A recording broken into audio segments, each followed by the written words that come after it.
So I'll be speaking on myopic retinoschisis or myopic fractional maculopathy.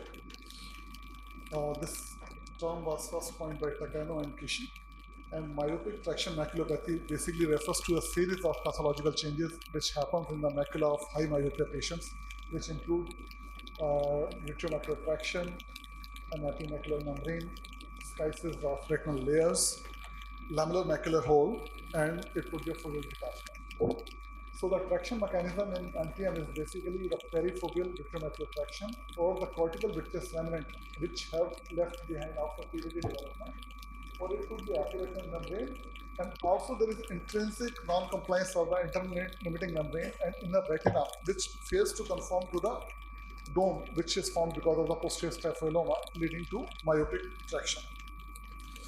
Natural course of MTM is not very clear, so you have to be very cautious in handling such patients when to intervene.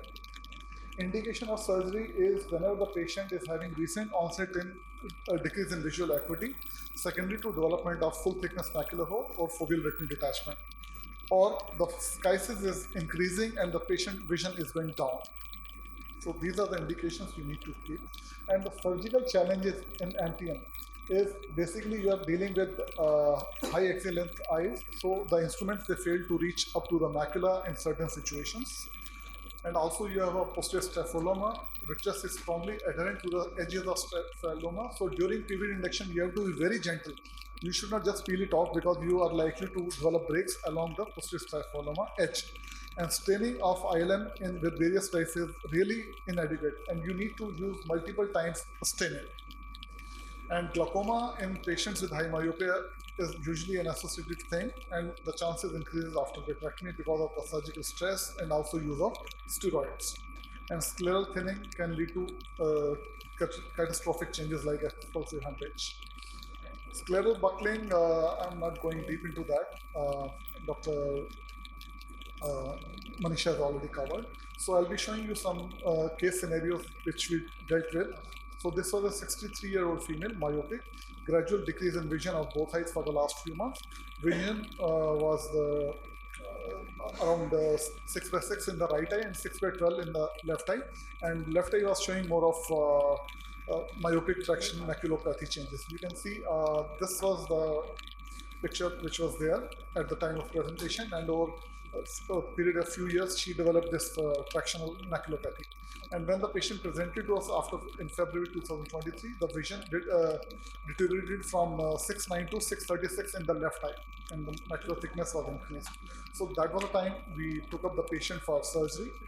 And the challenges which we had, we are going with the vitrectomy, just reduce the and staining with granite dew. And as you already know that there is a sheet of vitreous over the retina, over the macula, despite inducing PVD. We are trying to get the edge of the ILM after doing this granite dew staining and catching hold of internal limiting membrane. But you can see that along with the internal limiting membrane, some amount of cortical vitreous is also there, and the crystals of aurocort are still there, stuck to the surface of the internal limiting membrane. So we are trying to raise the internal limiting membrane, and we are going to do foveal sparing internal limiting membrane. And the internal membrane is quite tough to take off, and also because the axial length was high, so our shaft of the instruments was getting touched to this wide angle lenses. So this is also a trick. You need to change your lenses from lantern lenses. It gives you better visibility, and also you are able to reach up to the macula without compromising your view. And you can see we are just doing a cabbage flower technique, and you can see the vitreous membrane also coming along with the internal limiting membrane. And then we are just trimming this internal limiting membrane over the fovea.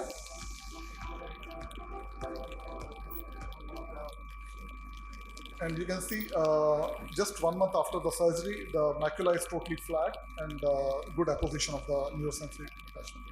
And the vision again improved to 6/12 only at 1 month. This is the picture. So again, this was a case 2, highly myopic lady and a doctor and head of department gynecology in one of the Delhi hospital. And we were observing this patient since 2015. She had myopic traction maculopathy along with the CNVM also. She developed, we gave intravitreal injection, anti-VEGF. We were following this patient and myopic traction maculopathy was increasing. And then suddenly she developed total loss of vision in right eye. And she had a retinal detachment. At that point of time, we could not see any peripheral breaks, not even a macular hole, because macular hole was quite small. During surgery only we could see. And this patient we planned for doing a bright buccal because we knew that it is a myopic patient with a wider vitreous base, so better to support the aura, and we were not sure whether any retinal breaks were there or not. So idea of putting the encerclage was to do it, and then going ahead with the vitrectomy. And during vitrectomy, we found out that there were no peripheral retinal breaks, and buccal indentation is visible. We are going ahead with the vitrectomy.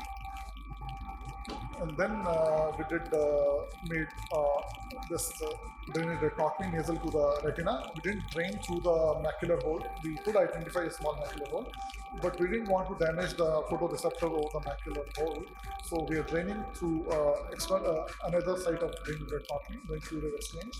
And when the fluid exchange was almost complete, then we went over the macula and drained little bit of fluid, whatever we could, just to save the photoreceptors and retinal pigment epithelium over there. And then we had put silicone oil in this patient, and we didn't do anything, just to the macula over there. And the retina remained flat actually. And the patient, this is a post-op picture, and the oil has been removed. And this was, I just want to show, like, if at all you are able to get away with minimum of the information just looking at the smaller hole. And in this case, it was particularly anterior posterior traction which was caused for the retinal detachment, and which got settled by doing vitrectomy and settling the retina. This is another case having myopic traction maculopathy and the various challenges that she faced during surgery. We are going ahead with the vitrectomy. And once there was no PVD in this case, injecting Orocort, and you can see there is distortion of view because of the longer axial length. We are not able to reach up to the posterior pole, so then we made another sclerotomy, direct sclerotomy. This patient is of Dr. Sangeet Mittal only. Now trying to induce PVD with the help of backflash needle. And it is so difficult, vitreous is in layers, so which is quite typical of myopic patients. Then going with the cutter and then inducing the PVD. And you can see it is so adherent, coming in bits and pieces. So you have to be very careful, well, because your view also gets distorted again and again, and using PVD circumferentially, and it is coming out.